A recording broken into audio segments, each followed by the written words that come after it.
ಆತ್ಮೀಯ ಶಿಕ್ಷಕರೇ ನಮಸ್ಕಾರ. ಈ ಒಂದು ವಿಡಿಯೋದಲ್ಲಿ ನಾನು ಪ್ರಶ್ನೆ ಪತ್ರಿಕೆಗಳಿಗೆ ಚಿತ್ರಗಳನ್ನು ಯಾವ ರೀತಿ ಸೇರಿಸ್ಬೋದು ಅಂತಕ್ಕಂಥದ್ದನ್ನು ಸಂಪೂರ್ಣವಾಗಿ ತಿಳಿಸ್ಕೊಡ್ತೀನಿ. ಯಾರು ನಮ್ಮ ಚಾನಲ್ನ ಸಬ್ಸ್ಕ್ರೈಬ್ ಮಾಡಿಲ್ಲ ಈಗಲೇ ಸಬ್ಸ್ಕ್ರೈಬನ್ನು ಮಾಡ್ಕೊಳ್ಳಿ. ಕ್ವಶನ್ ಪೇಪರನ್ನು ಯಾವ ರೀತಿ ಮಾಡೋದು ಅಂತಕ್ಕಂಥದ್ದನ್ನು ಮೊಬೈಲಲ್ಲಿ ಅದನ್ನು ಕಂಪ್ಲೀಟಾಗಿ ನಾನು ಎಕ್ಸ್ಪ್ಲೇನ್ ಮಾಡಿ ವಿಡಿಯೋನ ಅಪ್ಡೇಟ್ ಮಾಡಿದ್ದೀನಿ. ಬೇಕಾದ್ರೆ ನೀವು ಅಲ್ಲಿ ಹೋಗಿ ನೋಡ್ಕೊಳ್ಬೋದು. ಮೊಬೈಲಲ್ಲೇ ಕ್ವಶನ್ ಪೇಪರನ್ನು ಯಾವ ರೀತಿ ಅಪ್ಡೇಟ್ ಮಾಡೋದು ಅಂತಕ್ಕಂಥದ್ದನ್ನು. ಅದೇ ರೀತಿ ಫೋನಲ್ಲೇ ಕ್ವಶನ್ ಪೇಪರ್ಗೆ ಯಾವ ರೀತಿ ಚಿತ್ರಗಳನ್ನು ಸೇರಿಸೋದು ಅಂತಕ್ಕಂಥದ್ದನ್ನು ಈ ಒಂದು ವಿಡಿಯೋದಲ್ಲಿ ಸಂಪೂರ್ಣವಾಗಿ ತಿಳಿಸ್ಕೊಡ್ತೀನಿ. ಇದನ್ನು ಕಂಪ್ಲೀಟಾಗಿ ನೋಡಿ, ಆವಾಗ ನೀವೇ ಕ್ವಶನ್ ಪೇಪರ್ಗಳನ್ನು ಕ್ಲೀನಾಗಿ ಮಾಡ್ಬೋದಾಗಿರ್ತದೆ ಅಂತ ಹೇಳ್ತಾ ಈಗ ವಿಡಿಯೋನ ಶುರು ಮಾಡೋಣ. ಮೊದಲಿಗೆ ನಿಮ್ಮ ಗೂಗಲ್ ಪ್ಲೇಸ್ಟೋರ್ನ ಓಪನ್ ಮಾಡ್ಕೊಳ್ಳಿ. ಗೂಗಲ್ ಪ್ಲೇಸ್ಟೋರ್ನ ಓಪನ್ ಮಾಡಿಕೊಂಡು ಅಲ್ಲಿ ಗೂಗಲ್ ಡಾಕ್ಸ್ ಅಂತೇಳಿ ಸರ್ಚನ್ನು ಮಾಡಿ. ಅಲ್ಲಿ ಒಂದು ಆ್ಯಪ್ ನಿಮಗೆ ಸಿಗುತ್ತೆ, ಗೂಗಲ್ ಡಾಕ್ಸ್ ಅಂತೇಳಿ. ಇದರಲ್ಲಿ ನಾವು ಕ್ವಶನ್ ಪೇಪರ್ನ ಕೂಡ ಮಾಡ್ಬೋದು. ಆಲ್ರೆಡಿ ಹೇಳ್ಕೊಟ್ಟಿದ್ದೀನಿ, ನೀವು ಬೇಕಾದ್ರೆ ಒಂದ್ಸರಿ ನೋಡಿ ವಿಡಿಯೋನ, ನಿಮಗೆ ಈಸಿಯಾಗಿ ಅರ್ಥ ಆಗುತ್ತೆ. ಗೂಗಲ್ ಡಾಕ್ಸ್ ಅಂತಕ್ಕಂಥ ಒಂದು ಅಪ್ಲಿಕೇಶನು ಆಲ್ರೆಡಿ ನಾನು ಇನ್ಸ್ಟಾಲ್ ಮಾಡ್ಕೊಂಡಿದ್ದೀನಿ. ನೀವು ನೋಡ್ಕೊಳ್ಳಿ, ಬೇಕಾದ್ರೆ ಈ ರೀತಿ ಅಪ್ಲಿಕೇಶನ್ ನೋಡೋದಕ್ಕೆ ಇರ್ತದೆ.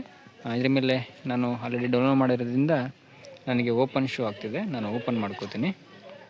ಓಪನ್ ಮಾಡ್ಕೊಂಡಾಗ ಈ ರೀತಿ ಶೋ ಆಗುತ್ತೆ ನಿಮಗೆ. ಇಲ್ಲಿ ಆಲ್ರೆಡಿ ನಾನು ಒಂದಷ್ಟು ಕ್ವಶನ್ ಪೇಪರ್ನ ಮಾಡಿರ್ತೀನಿ, ನೋಟ್ಸ್ಗಳನ್ನು ಪ್ರಿಪೇರ್ ಮಾಡ್ತೀನಿ, ಅದು ನಿಮಗೆ ಅಲ್ಲಿ ಕಾಣಿಸ್ಬೋದು. ಈಗ ನಾನು ಹೊಸ್ದಾಗಿ ಈಗ ಒಂದು ಕ್ವಶನ್ ಪೇಪರ್ಗೆ ಯಾವ ರೀತಿ ಚಿತ್ರಗಳನ್ನು ಸೇರಿಸೋದು ಅಂತಕ್ಕಂಥದ್ದನ್ನು ಹೇಳ್ಕೊಡ್ತೀನಿ. ಮೊದಲು ಇಲ್ಲಿ ಪ್ಲಸ್ ಬಟನ್ ಇದೆಯಲ್ಲ, ಅದರ ಮೇಲೆ ಕ್ಲಿಕ್ ಮಾಡಿ. ಕ್ಲಿಕ್ ಮಾಡಿಕೊಂಡು ನ್ಯೂ ಡಾಕ್ಯುಮೆಂಟ್ಸ್ ಅಂತಿದೆಯಲ್ಲ, ಅದರ ಮೇಲೆ ಕ್ಲಿಕ್ ಮಾಡಿ.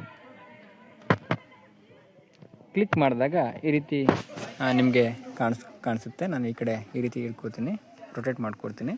ಇಲ್ಲಿ 3 ಡಾಟ್ಸ್ ಕಾಣಿಸ್ತದೆ. ಆ 3 ಡಾಟ್ ಮೇಲೆ ಕ್ಲಿಕ್ ಮಾಡಿದ್ರೆ ನಿಮಗೆ ಅಲ್ಲಿ ವಿವಿಂಗ್ ಲೈಟ್ ಥೀಮ್ ಅಂತ ಕೊಟ್ಕೊಳ್ಳಿ. ಆಲ್ರೆಡಿ ನಿಮ್ಮದರಲ್ಲಿ ಥೀಮು ಲೈಟ್ ಥೀಮ್ ಇದ್ದರೆ ಏನು ಪ್ರಾಬ್ಲಮ್ ಇಲ್ಲ, ಇರಲಿ ಹಂಗೆ.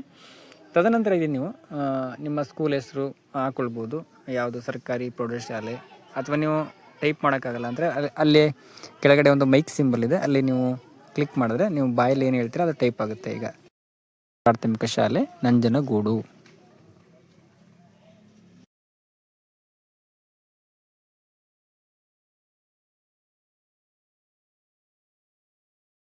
ನೋಡ್ಕೋಬೋದು. ಯಾವ ರೀತಿಯಾಗಿ ನಿಮ್ಗೆ ಯಾವ ಶಾಲೆ ಬೇಕು ನಿಮ್ಮ ಶಾಲೆಯನ್ನು ಇದು ಮಾಡ್ಕೊಳ್ಳಿ. ಮತ್ತು ಇಲ್ಲಿ ಪ್ರಿಂಟ್ ಲೇಔಟ್ ಅಂತಿದೆ, ಆ ಪ್ರಿಂಟ್ ಲೇಔಟ್ ಮೇಲೆ ಕ್ಲಿಕ್ ಮಾಡ್ಕೊಳ್ಳಿ. ಆವಾಗ ಪೇಜ್ ಸ್ವಲ್ಪ ದೊಡ್ಡದಾಗಿ ಕಾಣಿಸುತ್ತೆ. ಈ ಅಕ್ಷರಗಳು ದೊಡ್ಡದಾಗಬೇಕು ಅಂದರೆ ಅದ್ರ ಮೇಲೆ ಕ್ಲಿಕ್ ಮಾಡ್ಕೊಳ್ಳಿ. ಕ್ಲಿಕ್ ಮಾಡಿಕೊಂಡು ಸೆಲೆಕ್ಟ್ ಮಾಡ್ಕೊಳ್ಳಿ.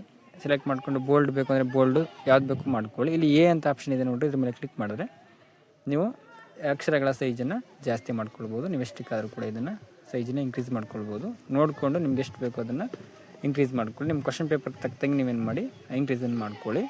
ಕ್ವಶನ್ ಪೇಪರ್ ಇನ್ನೂ ಒಂದು ವಾಕ್ಯದಲ್ಲಿ ಉತ್ತರಿಸಿ, ನಿಮ್ದು ಏನಿದೆ ಅದನ್ನೆಲ್ಲ ಟೈಪ್ ಮಾಡ್ಕೊಳ್ಳಿ. ಈಗ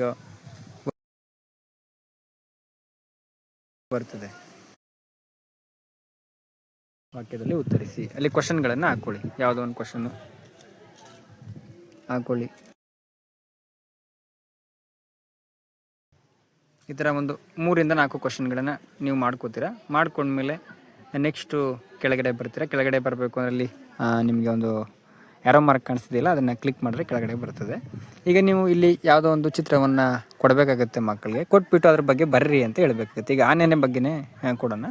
ಈಗ ಚಿತ್ರವನ್ನು ಇನ್ಸರ್ಟ್ ಮಾಡೋದು ಹೆಂಗೆ ಅಂದರೆ, ಅಲ್ಲಿ ಮೇಲ್ಗಡೆ ನಿಮಗೆ ಪ್ಲಸ್ ಅಂತ ಒಂದು ಐಟಮ್ ಕಾಣಿಸುತ್ತೆ ಅಲ್ಲ, ಆ ಚಿಹ್ನೆಯನ್ನು ಕ್ಲಿಕ್ ಮಾಡಿ. ಕ್ಲಿಕ್ ಮಾಡಿದಾಗ ಒಂದು ನೀವು ನಿಮ್ಮ ಫೋನಲ್ಲಿರ್ತಕ್ಕಂಥ ಇಮೇಜನ್ನಾರು ಹಾಕ್ಬೋದು, ಅಥವಾ ನೀವು ವೆಬ್ಬಲ್ಲಿ ಡೈರೆಕ್ಟ್ ಇಲ್ಲಿಗೆ ಕ್ಲಿಕ್ ಮಾಡ್ಕೊಳ್ಬೋದು. ಈಗ ನೋಡಿ, ನಾನು ಇಮೇಜ್ ಮೇಲೆ ಕ್ಲಿಕ್ ಮಾಡ್ತೀನಿ. ಕ್ಲಿಕ್ ಮಾಡಿಬಿಟ್ಟು ಇಲ್ಲಿ ಫ್ರಮ್ ವೆಬ್ ಬಂದಿದೆ, ಆ ವೆಬ್ಗೆ ಕೊಡ್ತೀನಿ. ವೆಬ್ಗೆ ಕೊಟ್ಟು ಇಲ್ಲಿ ನಾನು ಎಲಿಫೆಂಟ್ ಚಿತ್ರ ಬೇಕು, ಯಾವ ಚಿತ್ರ ಬೇಕು ನೀವು ಹಾಕ್ಕೊಳ್ಳಿ. ಈಗ ಎಕ್ಸಾಂಪಲ್ ನನಗೆ ಟೈಗರ್ ಇಮೇಜ್ ಬೇಕು, ಟೈಗರ್ ಕೊಟ್ಟೆ. ಟೈಗರ್ ಕೊಟ್ಬಿಟ್ಟು ಸರ್ಚ್ ಮಾಡಿದೆ. ಸರ್ಚ್ ಮಾಡಿದಾಗ ಏನಾಗುತ್ತೆ, ಅದು ಡೈರೆಕ್ಟ್ ಗೂಗಲ್ಗೆ ಹೋಗುತ್ತೆ. ಗೂಗಲ್ಗೆ ಹೋಗಿ ನಿಮ್ಗೆ ಯಾವುದು ಇಲ್ಲಿ ಚೆನ್ನಾಗಿ ಇಷ್ಟ ಆಗುತ್ತೆ ಅದನ್ನೇನು ಮಾಡಿ ಸೆಲೆಕ್ಟ್ ಮಾಡ್ಕೊಳ್ಳಿ. ಸೆಲೆಕ್ಟ್ ಮಾಡಿಕೊಂಡ್ರೆ ಅದು ಡೈರೆಕ್ಟ್ ಬಂದು ಏನಾಗುತ್ತೆ, ಇಲ್ಲಿ ಕೂತ್ಕೊಳ್ತದೆ, ನಿಮ್ಮ ಒಂದು ಕ್ವಶನ್ ಪೇಪರಲ್ಲಿ ಬಂದು ಕೂತ್ಕೊಳ್ತದೆ. ಇನ್ಸರ್ಟ್ ಅಂತ ಮೇಲೆ ಆಪ್ಷನ್ ಇದೆ ನೋಡಿರಿ, ಆ ಇನ್ಸರ್ಟನ್ನ ಕ್ಲಿಕ್ ಮಾಡಿ. ಕ್ಲಿಕ್ ಮಾಡಿದಾಗ ನೋಡ್ಬೋದು ಇಲ್ಲಿ ಇಮೇಜ್ ಬಂದು ಇಲ್ಲಿ ಸೇರಿಕೊಂಡಿದೆ. ಈ ಇಮೇಜ್ ಬಗ್ಗೆ ನಿಮಗೆ ಕ್ವಶನ್ ಬೇಕು ಅಂದರೆ ಅಲ್ಲಿ ಕ್ವಶನ್ ಪೇಪರ್ನ ನೀವು ನೋಡ್ಬೋದು. ಇಲ್ಲಿ ಕಾಣುವ ಪ್ರಾಣಿಯ ಹೆಸರೇನು ಹಾಕ್ಕೊಳ್ಳಿ. ಇಲ್ಲಿ ಕಾಣುವ ಪ್ರಾಣಿಯ ಹೆಸರೇನು ಅಂತ ಒಂದು ಕ್ವಶನ್ ಸುಮ್ಮನೆ ನಾನು ನಿಮಗೆ ಯಾವ ರೀತಿ ಟೈಪ್ ಮಾಡ್ಬೋದು ಅಂತ ಹೇಳ್ಕೊಡ್ತಿದ್ದೀನಿ ಅಷ್ಟೇ. ಇದಕ್ಕಿಂತ ನೀವು ಹೆಂಗೆ ಬೇಕು ಹಂಗೆ ನೀವು ರೆಡಿ ಮಾಡ್ಕೊಳ್ಳಿ. ಬಗ್ಗೆ 4 ವಾಕ್ಯಗಳಲ್ಲಿ ಬರೆಯಿರಿ.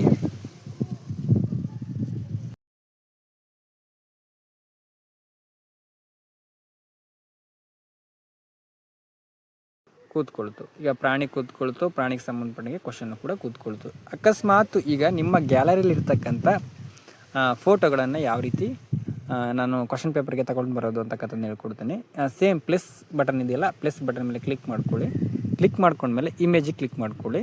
ಅಲ್ಲಿ ಫ್ರಮ್ ಫೋಟೋಸ್ ಅಂತಿದೆ, ಇನ್ನೊಂದು ಫ್ರಮ್ ಕ್ಯಾಮ್ರಾ ಅಂತಿದೆ, ಫ್ರಮ್ ವೆಬ್ ಅಂತಿದೆ. ನಾನು ಆಗಲೇ ಹೇಳ್ದಂಗೆ ವೆಬ್ಬಲ್ಲಿ ಬೇಕು ಅಂದರೆ ವೆಬ್ ಕೊಡಿ, ಅಲ್ಲಿ ಸರ್ಚ್ ಮಾಡಿ, ಅಲ್ಲಿ ಬರ್ತದೆ. ಯಾವ್ದು ಬೇಕು ಅದನ್ನು ಸೇವ್ ಮಾಡ್ಕೊಳ್ಳಿ, ಸೆಲೆಕ್ಟ್ ಮಾಡ್ಕೊಂಡು ಸೇವ್ ಮಾಡ್ಕೊಳ್ಳಿ, ಇನ್ಸರ್ಟ್ ಮಾಡ್ಕೊಳ್ಳಿ.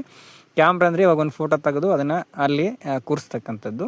ಫ್ರಮ್ ಫೋಟೋಸ್ ಅಂತಿದೆಯಲ್ಲ, ಫ್ರಮ್ ಫೋಟೋಸ್ ಮೇಲೆ ಕ್ಲಿಕ್ ಮಾಡ್ಕೊಳ್ಳಿ.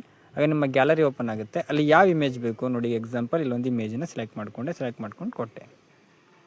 ಇಲ್ಲಿ ನೋಡಿ, ಇಮೇಜ್ ಬಂದು ಕೂತ್ಕೊಳ್ತು. ಅದನ್ನು ಬೇಕಾದ್ರೆ ನೀವು ಚಿಕ್ಕದಾರು ಮಾಡ್ಕೊಳ್ಳಿ.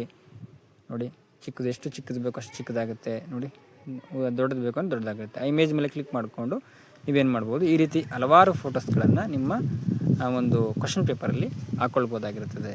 ಇದ್ರ ಮೇಲೆ ಕ್ಲಿಕ್ ಮಾಡಿದ್ರೆ ಇದಾಯಿತು. ಈಗ ನೆಕ್ಸ್ಟ್ ಇಮೇಜ್ ಬೇಕು ಅಂದರೆ ಸೇಮ್ ಅದರ ಮೇಲೆ ಪಕ್ಕದಲ್ಲಿ ಇಮೇಜ್ ಬೇಕು ಅಂದರೆ ಅಲ್ಲೇ ಪಕ್ಕದಲ್ಲಿ ಕೂರಿಸ್ಕೊಳ್ಳಿ. ಏರೋ ಮಾರ್ಕನ್ನು ಕೂರಿಸ್ಕೊಂಡು ಮತ್ತೆ ಏನು ಮಾಡಿ, ಪ್ಲಸ್ ಐಟಮ್ ಮೇಲೆ ಕ್ಲಿಕ್ ಮಾಡ್ಕೊಳ್ಳಿ, ಮತ್ತು ಇಮೇಜ್ ಸೆಲೆಕ್ಟ್ ಮಾಡ್ಕೊಳ್ಳಿ. ಅಲ್ಲಿ ಫ್ರಮ್ ಫೋಟೋಸ್ ಅಂತಿದೆಯಲ್ವ, ಅಲ್ಲಿ ಕ್ಲಿಕ್ ಮಾಡಿ ಅಲ್ಲಿ ಇಮೇಜನ್ನು ಸೆಲೆಕ್ಟ್ ಮಾಡ್ಕೊಳ್ಳಿ. ಯಾವ ಇಮೇಜ್ ಬೇಕು ಈ ರೀತಿ ಇಮೇಜನ್ನು ಸೆಲೆಕ್ಟ್ ಮಾಡ್ಕೊಳ್ಳಿ. ನೀವು ಡೌನ್ಲೋಡ್ ಮಾಡಿರೋ ಇಮೇಜನ್ನು ಸೆಲೆಕ್ಟ್ ಮಾಡ್ಕೊಳ್ಬೋದು. ಸೆಲೆಕ್ಟ್ ಮಾಡಿಕೊಂಡು ನಿಮ್ಗೆ ಯಾವ ಸೈಜಲ್ಲಿ ಬೇಕು ಆ ಫೋಟೋನ ನೀವು ಜಸ್ಟು ಮೇಲೆ ಕೆಳಗಡೆ ನೋಡಿಕೊಂಡು ಎಷ್ಟು ಬೇಕೋ ಅಷ್ಟು ಸೈಜನ್ನು ನಿಲ್ಲಿಸ್ಕೊಂಡು ಏನು ಮಾಡಿ, ಅದಕ್ಕೆ ಏನು ಮಾಡ್ಬೋದು, ನೀವು ಕ್ವಶನ್ಗಳನ್ನು ರೆಡಿ ಮಾಡ್ಬೋದಾಗಿರ್ತದೆ. ಪ್ರತಿಯೊಂದು ಫೋಟೋಗೂ ಕೂಡ ಈ ರೀತಿ ಕ್ವಶನ್ಗಳನ್ನು ಹಾಕ್ಕೊಂಡು ನೀವು ಕ್ವಶನ್ ಪೇಪರನ್ನು ತಯಾರು ಮಾಡ್ಬೋದಾಗಿರ್ತದೆ. ಇದಕ್ಕೆ ಸಂಬಂಧಪಟ್ಟಂಗೆ ನಿಮ್ಗೆ ಏನಾದ್ರು ಡೌಟ್ಸ್ಗಳಿದ್ರೆ ನನ್ನ ಇದರಲ್ಲಿ ಯೂಟ್ಯೂಬ್ ಚಾನಲ್ ಮೇಲೆ ಈ ಒಂದು ವಿಡಿಯೋದಲ್ಲಿ ಕಮೆಂಟನ್ನು ಮಾಡಿ, ನಾನು ಕಂಪ್ಲೀಟಾಗಿ ನಿಮ್ಮ ಡೌಟ್ಸ್ಗಳನ್ನು ಕ್ಲಾರಿಫೈ ಮಾಡಿಕೊಡ್ತೀನಿ ಅಂತ ಹೇಳ್ತಾ ಈ ವಿಡಿಯೋನ ಇಲ್ಲಿಗೆ ಮುಗಿಸ್ತೀನಿ. ಯಾರು ನಮ್ಮ ಚಾನಲ್ನ ಸಬ್ಸ್ಕ್ರೈಬ್ ಮಾಡಿಲ್ಲ, ಈಗಲೇ ಸಬ್ಸ್ಕ್ರೈಬನ್ನು ಮಾಡ್ಕೊಳ್ಳಿ. ಇನ್ನೂ ಹಲವಾರು ಈ ಥರ ಇನ್ಫಾರ್ಮೇಟಿವ್ ವೀಡಿಯೋಸ್ಗಳನ್ನು ಅಪ್ಡೇಟನ್ನು ಮಾಡಿಕೊಡ್ತೀನಿ. ಧನ್ಯವಾದಗಳು.